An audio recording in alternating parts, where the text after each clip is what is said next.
Oke, Assalamualaikum warahmatullahi wabarakatuh. Perkenalkan nama saya Kayla Zanita dengan NIM 2024-08-1003. Di sini saya akan menjelaskan hasil tugas saya terkait rancangan database untuk aplikasi web kerja profesi.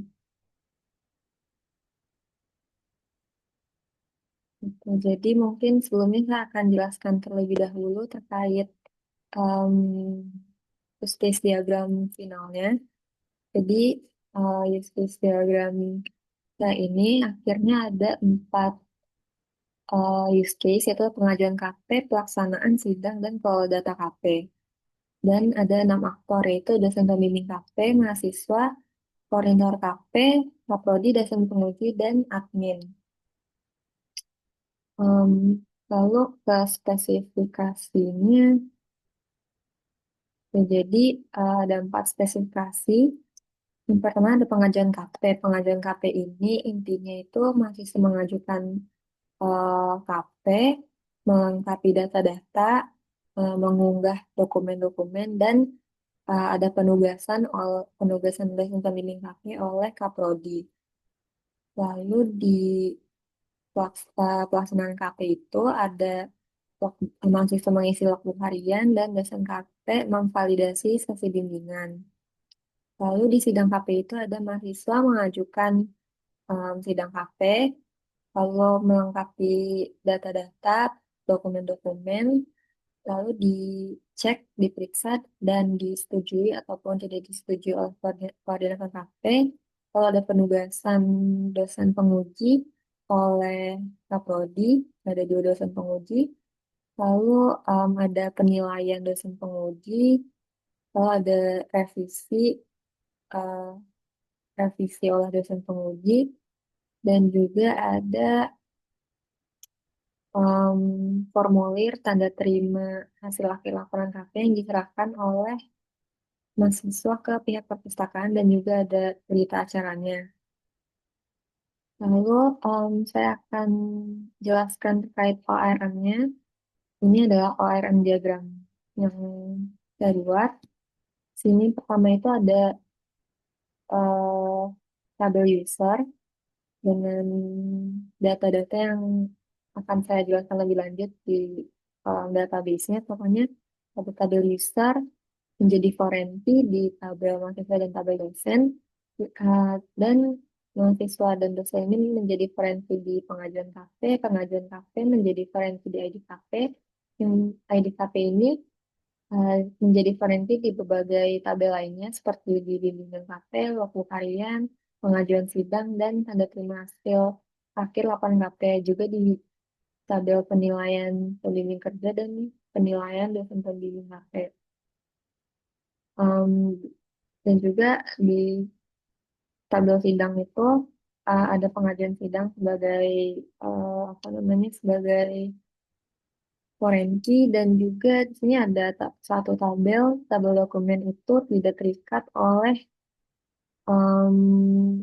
tidak terikat oleh atau tidak terkait dengan tabel-tabel lainnya.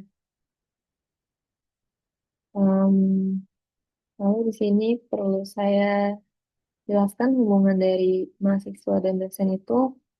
Mahasiswa dan dosen hanya memiliki satu ID user, dan ID user itu hanya mengacu kepada satu, antara itu mahasiswa ataupun dosen.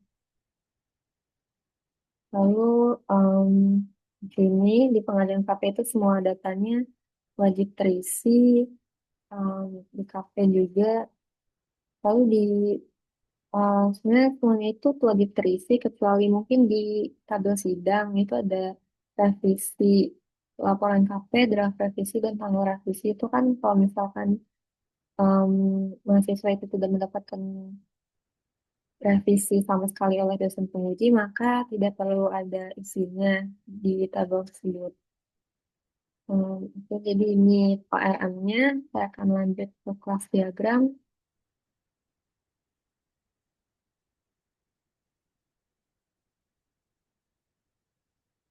Ya, jadi ini adalah kelas diagramnya. Di sini ada dokumen KP seperti yang terlihat, ini tidak terrelasi tidak ada hubungannya dengan tabel lain. Ini benar-benar terisolasi em, karena uh, hanya admin yang mengurusi dokumen KP ini. Tabel user juga hanya dikelola oleh admin. Tapi kalau misalkan admin mengisi atau menambah data baru di tabel user, misalnya data mahasiswa, maka data mahasiswa itu akan otomatis terbuat di tabel mahasiswa.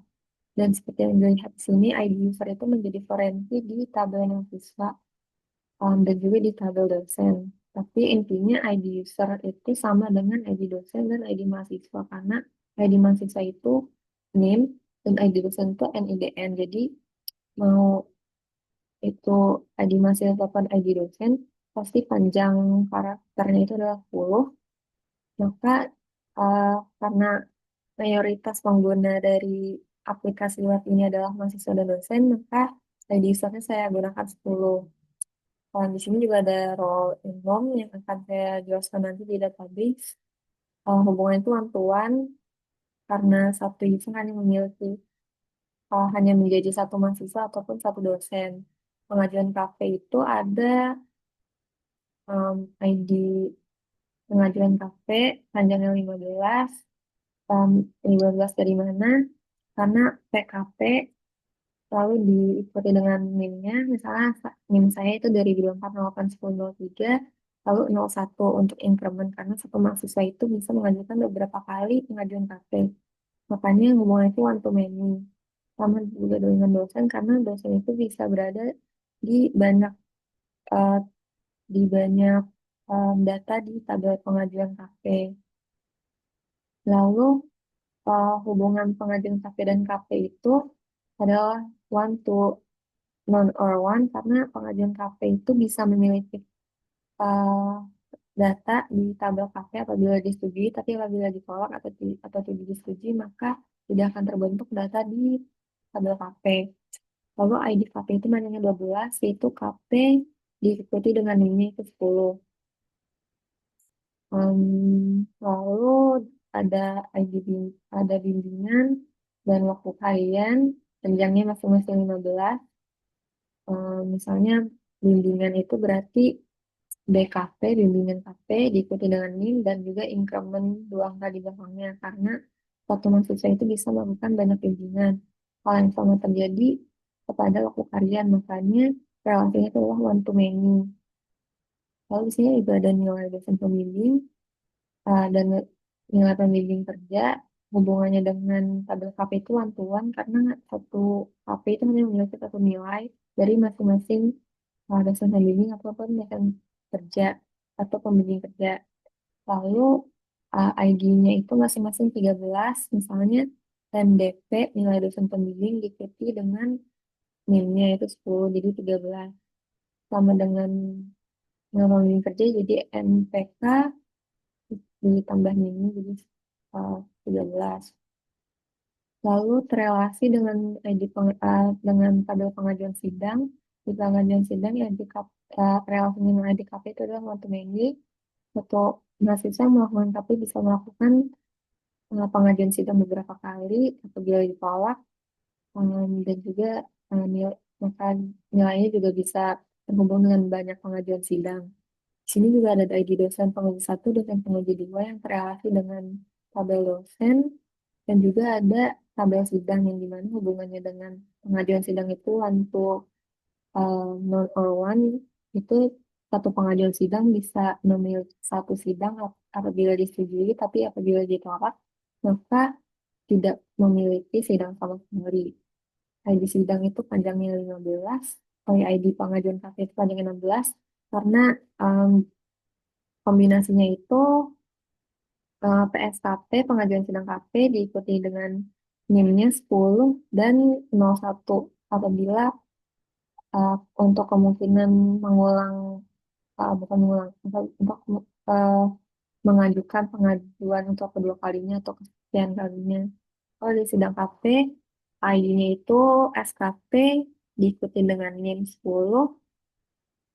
ditambah increment di belakangnya itu 2 digit, ada 01 atau 02 misalnya kalau misalkan sidangnya tidak lulus dan harus diulangi. Terakhir itu ada tanda terima laporan KP itu hubungannya dengan KP itu one-to-one karena hanya punya satu data. Lalu ID-nya itu 13 panjangnya karena saya ingin kombinasinya berupa TTL, tanda terima laporan di kode dengan bank. Ya, jadi kurang lebih seperti itu kelas diagramnya. Sekarang saya akan lanjut ke database-nya. Jadi ini database-nya kurang lebih sama seperti kelas diagram, tapi mungkin ada beberapa yang penting seperti di tabel user ini ada role, di mana bentuknya itu enum, dan role-nya itu ada banyak, bisa menjadi mahasiswa, dosen pembimbing, dosen penguji, koordinator KP, kaprodi, dan admin, yang dimana masing-masing role ini mempunyai halaman yang berbeda. Makanya bila masing-masing dari user ini login ke aplikasi web, maka akan diarahkan ke halaman sesuai role-nya masing-masing. Em, Lalu di sini juga ada status KP, bisa melaksanakan KP, mengajukan sidang KP, sedang sidang KP, lulus ataupun tidak lulus sidang. Lalu ada program studi seperti ini juga. Ada saat ini masih program studi FTD saja yang kami buat contohnya. Lalu semua file yang akan ada di um, aplikasi web ini kami masih gunakan blog, belum link atau cloud. Karena walaupun sebenarnya idealnya kami pakai cloud, tapi karena ini merupakan pengembangan yang sederhana, jadi kami pikir tidak perlu pakai cloud, jadi bisa pakai blog dulu saja, kecuali kalau misalkan ingin dikembangkan di untuk selanjutnya bisa menggunakan cloud. Um, dan ya, mungkin kurang lebih seperti itu. Dan untuk lebih jelasnya mungkin bisa dilihat di laporan. Dan ada satu lagi yang ingin saya jelaskan terkait ini adalah spesifikasi yang saya ekspor dari PHP admin. Misalnya saya ingin, misalnya di sidang, bukan di pengajuan sidang. Jadi misalnya mahasiswa mengajukan sidang KP, tapi kan misalnya ada data terkait jadwal sidang dan tempat sidang, itu kan bukan mahasiswa yang menentukan, tapi koordinator KP.